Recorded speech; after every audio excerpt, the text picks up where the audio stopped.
My name is Megan Brame. This is Stop Sucking at Business. Let's go.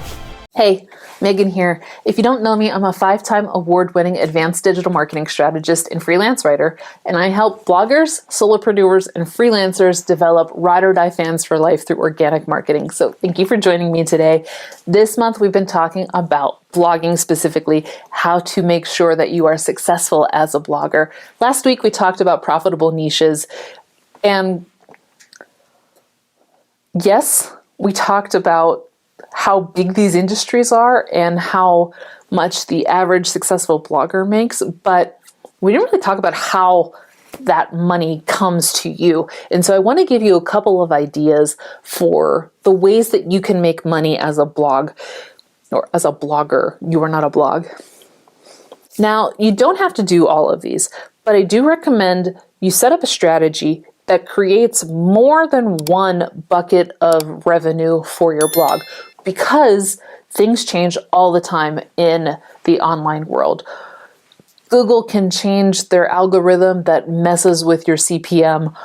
Affiliates can not die, but things can happen. And the more spread out your revenue streams are, the more diversified your revenue streams are, the more you'll be able to weather any kind of storm that happens that affects one of your revenue streams. So here are the ways that most bloggers can make money. And the first and most profitable by far is affiliate sales. I'm going to read you this statistic. Bloggers who make between $7,500 and $25,000 per month, $25,000 per month, oh my God, get 42.2% of that revenue from affiliate sales. Now, if you don't know what affiliate sales are, what that is a partnership you set up with a company that you will mention their product or their service with a tracking link. So for me, I have an affiliate partnership with Shopify, and my Shopify affiliate link is meganbrame.com/Shopify.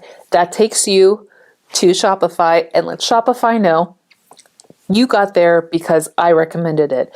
And if you sign up for Shopify, I get a thank you commission. And the commission isn't a lot, but every little bit adds up.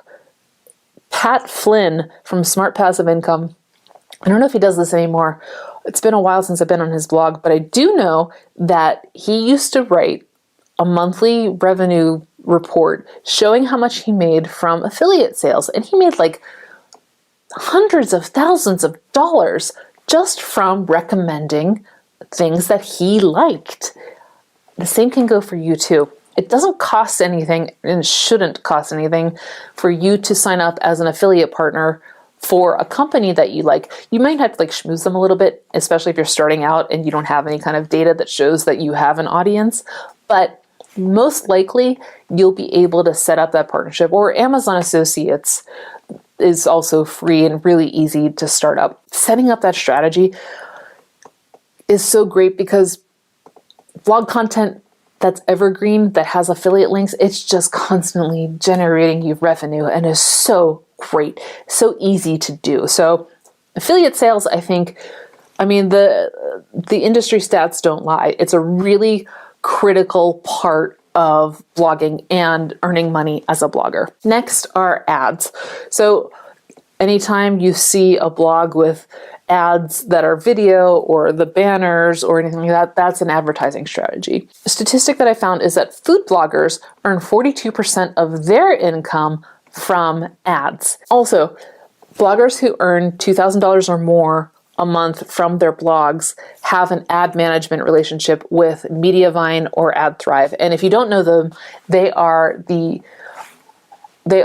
ad management companies that you hook up with, and they pay you every month depending on how many RPMs, I think RPMs and maybe CPM, I think it's just RPM, how many views your blog gets and your ads get, if there's any clicks and things like that. Now, they do have very stringent minimum requirements that you have to have in terms of views, monthly views to your website. So They're good once you can get into them, but it takes a lot to get into them. And you can start with Google AdSense. Google AdSense is very easy to get into. Not everybody does, but most times they'll approve your blog as long as you have a couple of posts up already and show them what it is you're doing, and gives them an understanding that like you're not doing a bunch of, I don't know, porn and meth posts or something. Like you have an ad-friendly site that will be beneficial, mutually beneficial for both of you. However, one thing I do want to point out with ads is that it really, despite food bloggers having 42% of their income come from ads, I feel like it's worth mentioning that ads are not a great user experience and people don't like them. 27% of blog readers admit to having ad blockers software on all the time. So again, this goes with diversifying your platforms, your revenue streams. The more you have available, the less you have to worry about someone using an ad blocker on your website. Next are sponsored posts. Sponsored posts are like affiliates, and sometimes can be affiliates too, but it's where a company pays you upfront to post something about their product or service. It's usually if you have been a fan of their service, or if you have some sort of project that highlights them in some kind of way. It's more like product reviews or things like that. And these can be lucrative, but in terms of statistics, I couldn't find any really great statistics about this.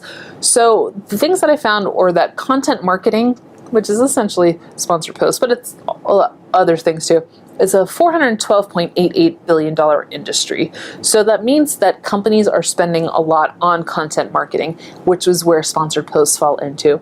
And ad spend on social media marketing, which you've seen with sponsored posts on Instagram or things like that, that's a $173 billion industry in 2022. Video ad spending, so people making ads with videos like on YouTube, $24.35 billion industry. So there is money to be made in sponsored posts.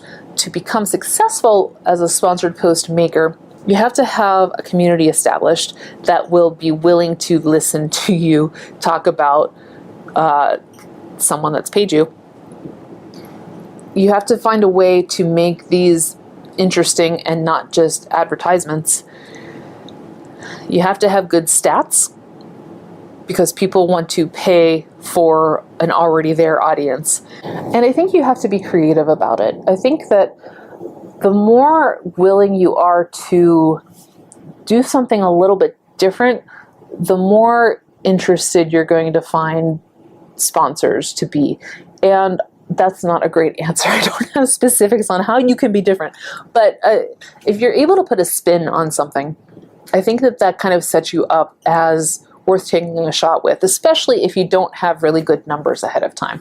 Now, when you become uber successful, there are places like Social Blue Book that will rank you and will have sponsors coming to you, but there are also websites like blogmeetsbrand.com, Massive Sway, different ones like this that have, they're essentially middlemen that work with companies to find blogs or social media accounts that fit a certain niche and have certain numbers to run ad campaigns. So you can apply for those places and see if they'll let you in. Again, you have to have some sort of established numbers and stats for those kind of places, but it doesn't mean you can't also go out on your own and pitch companies, especially if you have a unique spin that you want to put on things. The best way to do that is look for their PR. Go on their website, look for their PR contact, or they might have a marketing contact or something like that. Look for somebody who is in charge of making the brand look good. That is going to be your best way to pitch your idea for a sponsored post. Another super profitable method is having your own products. This can be actual physical products, downloadable products, drop shipping, one-off, like you have Teespring or something, drop ship for you, that kind of stuff. It's some kind of way for you to have merch that doesn't rely on